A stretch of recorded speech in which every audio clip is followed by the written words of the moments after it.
Hi, my sweet friends, and welcome back to Crochet Every Day with Judy. We're going to read again today from Swiss Family Robinson, and we're starting with chapter 34, Gourd, Plantation, Monkey Root, or Ginseng, Bird Snares. We all remembered the bountiful provision we had derived from the blackbirds and ortolans that had settled upon our giant tree at Falcon's Nest the preceding year. The time had now arrived for their reappearance, and we resolved to leave the grotto which had become our established residence, and removed nearer to this spot, where I intended to secure as many as possible of this delicious provision for the coming winter. Excuse me. The provision of India rubber which we had collected on our last excursion was exhausted. We had made waterproof boots of it, and before I set out, I wished to give them a new coat of it.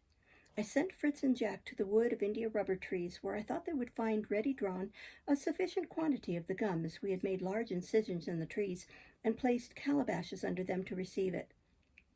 And as experience had taught us that the sun hardens it immediately, we had protected our calabashes from its rays by surrounding them with green branches. Our two messengers were lost to our view when my wife suddenly exclaimed, "Stupid woman that I am, I have forgotten to give the boys a calabash in which they might put the gum, for they cannot bring it home in the flat dishes we put there. I mean to go directly and see whether my gourds are ripe." I tranquilized my good wife by assuring her that they would not be at a loss to find something, and then, returning to the last words she had spoken, asked her what she meant by saying, "my gourds." She then informed me that she possessed a superb plantation of gourds, the seeds of which she had found among our European grains, and which she had planted in her kitchen garden. She led the way there, and we found among many other plants a quantity of those bottle-shaped gourds that the peasants in our country carry to the field. Some were ripe, some just formed, and others in full bloom. We selected the ripest, and those the form of which could be useful to us, and we commenced to empty them out. We made bottles and plates and saucers, using alternately the knife and the saw, but Ernest, my aide and companion, had very little taste for such work, and he could scarcely contain his joy when he heard me say we had done enough. We now anxiously expected our young messengers back, for the sun had already begun to decline. Ernest kept a good lookout on the side his brothers were expected from, and he soon perceived them rapidly approaching, the one mounted on the onagra and the other on the buffalo. "Well," said I, "have you made out well?"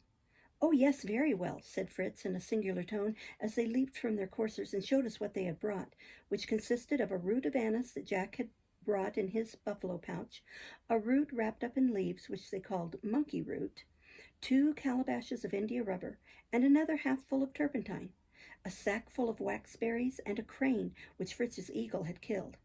But while they were exhibiting their treasures, they talked so fast and so rambling that I was obliged to make them preserve a little order in their recital.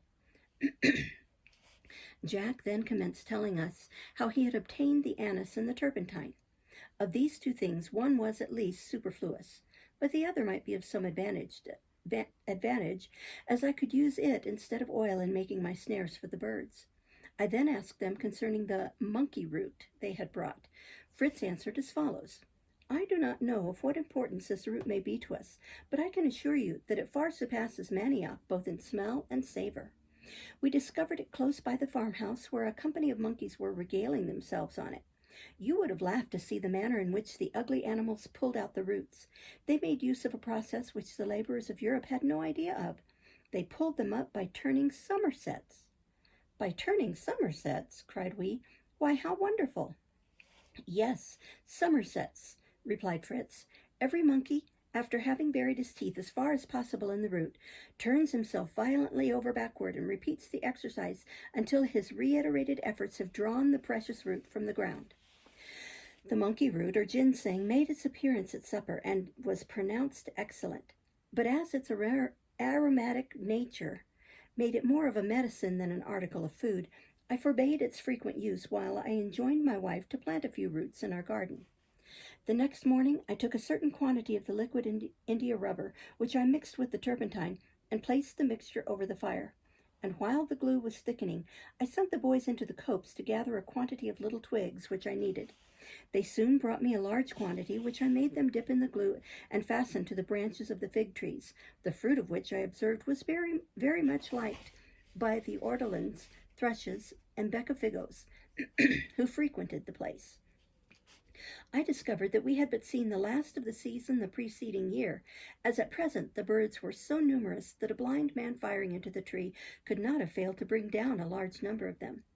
The abundance of game suggested another idea to my mind. I thought that if the ortolans were so numerous during the day, they would not be less so at night, and I resolved to try an imitation of the Americans in Virginia, the experiment of a hunt with torches, persuaded that it would be more expeditious and successful than taking the birds by snares.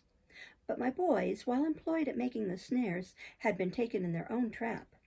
Hands, faces, and clothes were all covered with glue, and one could not touch them without getting besmeared.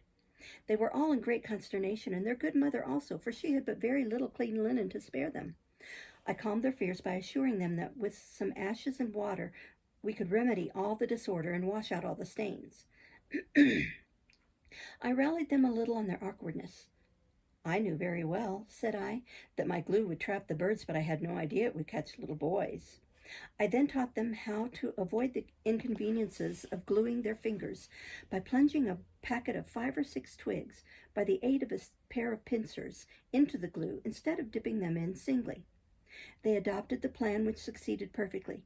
When I had made a sufficient quantity, Jack and Fritz climbed into the tree and placed the branches of fig trees, covered with the snares, among the limbs of the tree, and it was not long before we saw the unfortunate ortolans falling to the ground in numbers, their legs and wings stuck fast in the glue.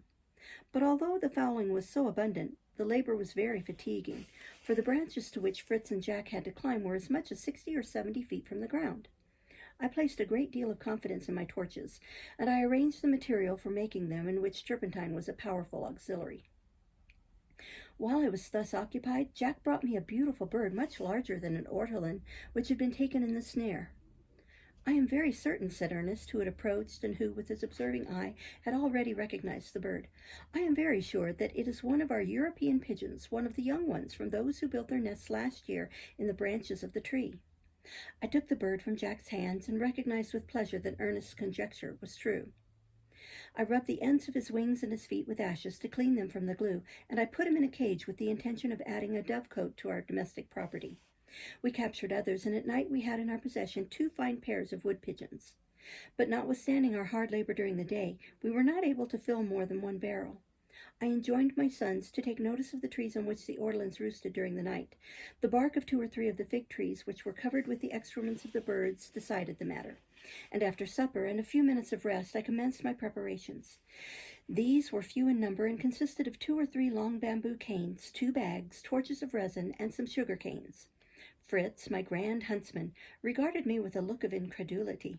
He could not understand how, with these strange instruments, I could realize the prodigies I prophesied. We set out, and the night, which succeeds immediately to the day in these climates, soon overshadowed the earth. Arrived at the foot of the trees that we had chosen, I lighted up my torches, and scarcely had the flame begun to burn than a cloud of ortolans fell all around us, and began to fly wildly around the flickering flames. Well, gentlemen, said I to my sons, you see that my stratagem has proved not to be a bad idea. Now is your time. I have placed the game within your reach. You have but to extend your hand, and you are masters. I then armed each one with a bamboo cane and set them an example by striking right and left among the mass of ortolans. They fell as thick and fast as rain, and we soon filled 2 large bags. Our flambeau, however, would only last long enough to light us back to Falcon's Nest, and as the sacks were too heavy for me alone to carry, we placed them crosswise on the bamboo poles, and thus carried them very easily. We arrived safely at Falcon's Nest, and before we retired to rest, looked over our game, and terminated the sufferings of those poor birds that had not been killed by the blows. The next day, everyone put his hand to the work of cleaning and preparing our game. A very disagreeable, although necessary, task. We filled 2 barrels with ortolans, half roasted and packed down in butter. Chapter 35. The Dove-cot and its Management. My wife took care of my pigeons and approved of the plan of a dove-cot. Consequently, the wagon was immediately loaded with provisions and all that was necessary for an excursion of some days, and we set out for the grotto. As soon as we arrived, I chose that part of the rock next our grotto as the situation of our dove-cot, and as the rock, after the outside layer was pierced, became softer, we soon made an excavation 10 feet high, and large enough to contain 20 pairs of pigeons.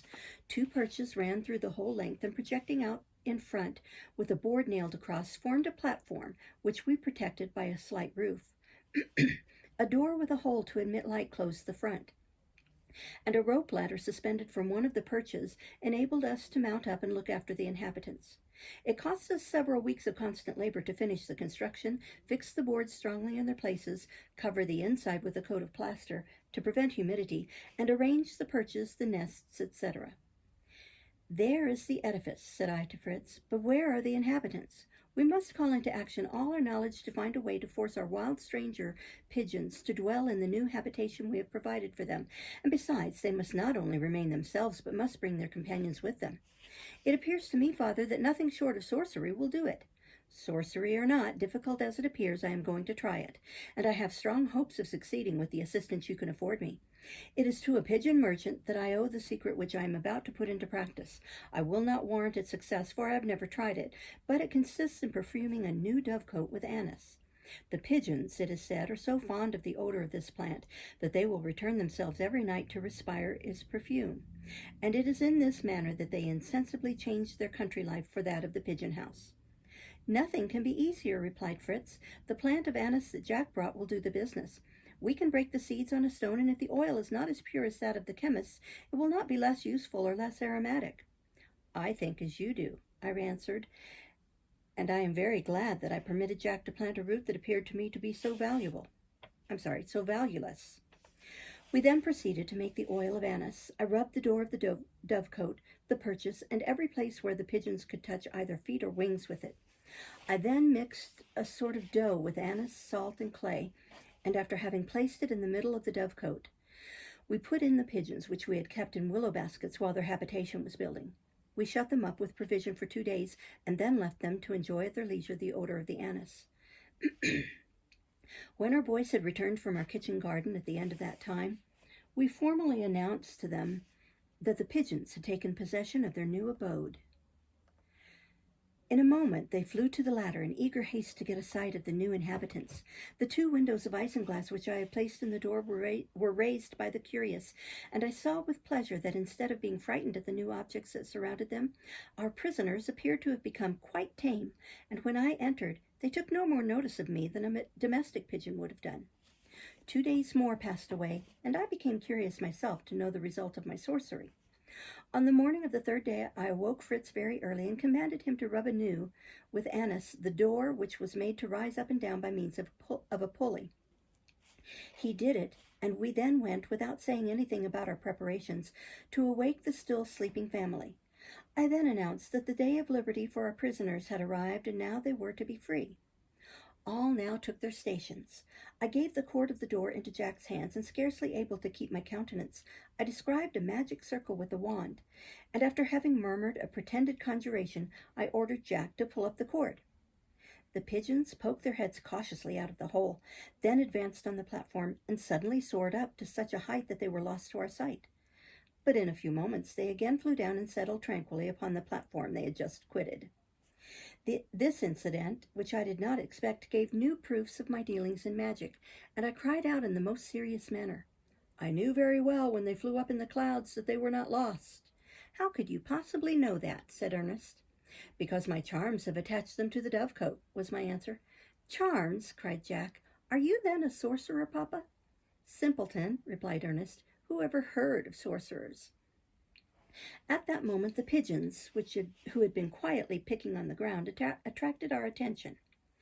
The 2 Molucca pigeons suddenly quitted their European brothers and flew off in the direction of Falcon's Nest with such rapidity that soon they were lost to our view. "Adieu, gentlemen," cried Jack as they darted away, taking his hat off and making 1,000 faces. "Adieu, a pleasant trip to you." My wife and Frances commenced to deplore the loss of our 2 handsome pigeons, while I, preserving as serious a look as possible, stretched out my hands, and turning to the direction in which the pigeons flew, I murmured half aloud the following words: "Fly, little ones, fly far, far away.